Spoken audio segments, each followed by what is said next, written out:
баъди қабули қонуни ҷумҳурии тоҷикистон дар бораи забони давлатӣ фаъолияти тамоми корхонаҳо ташкилот муассисаҳо идораҳо тибқи талаботи қонуни номбурда ба роҳ монда шуд.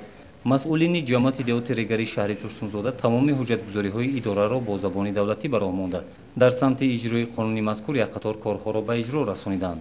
дар ин ҷо шиёру овезаҳои марбут ба қонуни забон мавҷуд буда, ҳамчунин ҷузвдони алоҳида барои қонуни забони давлатӣ муҳайёст. нақшаи чорабиниҳо низ омода гардида тибқи он фаъолияти масъулин ба роҳ монда шудааст. илова бар ин раиси комиссияи тадбиқи қонуни забони давлатӣ назди ҷамъияти деҳот, инчунин котиби комиссия ва аъзоёни он оид ба қонуни забони давлатӣ маҷлису вохӯриҳо мегузаронанд. чунин тадбирҳоро намояндагони ҷамъияти деҳоти навободи шаҳри турсунзода низ роҳандозӣ карданд. таври мутахассиси пешбари ҷамъияти деҳоти навобод гулҷаҳон турсунова ба мо иттилоъ дод. комиссияи тадбиқи қонуни ҷумҳурии тоҷикистон дар бораи забони давлатии ҷумҳурии тоҷикистон дар давоми соли ҷорӣ фаъолияташро тибқи нақшаи корӣ ба роҳ монда ба комиссия 5 нафар фаъолони ҷамоат шомил мебошанд. то имрӯз 2 маротиба ҷаласаи ҳисоботии комиссия гузаронида шуд.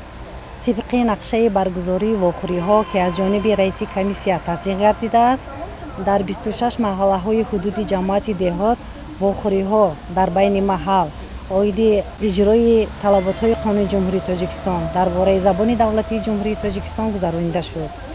комиссияи мазкур тасмим гирифтааст ки фаъолияташро дар самти иҷрои талаботҳои қонуни ҷумҳурии тоҷикистон дар бораи забони давлатии ҷумҳурии тоҷикистон вусъат бахшад.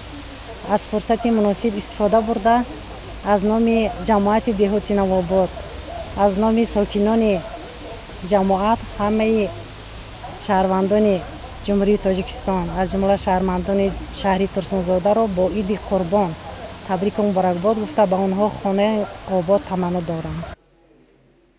қонуни нави ҷумҳурии тоҷикистон дар бораи забони давлатӣ ки 1 октябри соли 2009 аз тарафи маҷлиси намояндагон қабул, 3 октябр аз ҷониби маҷлиси миллии ҷонибдорӣ ва 5 октябри соли 2009 аз тарафи президенти ҷумҳурии тоҷикистон ба имзо расид, марҳилаи беш аз 20 солаи тадбиқи қонуни забонро ки 22 июли соли 1989 қабул гардида буд ҷамъбаст кард.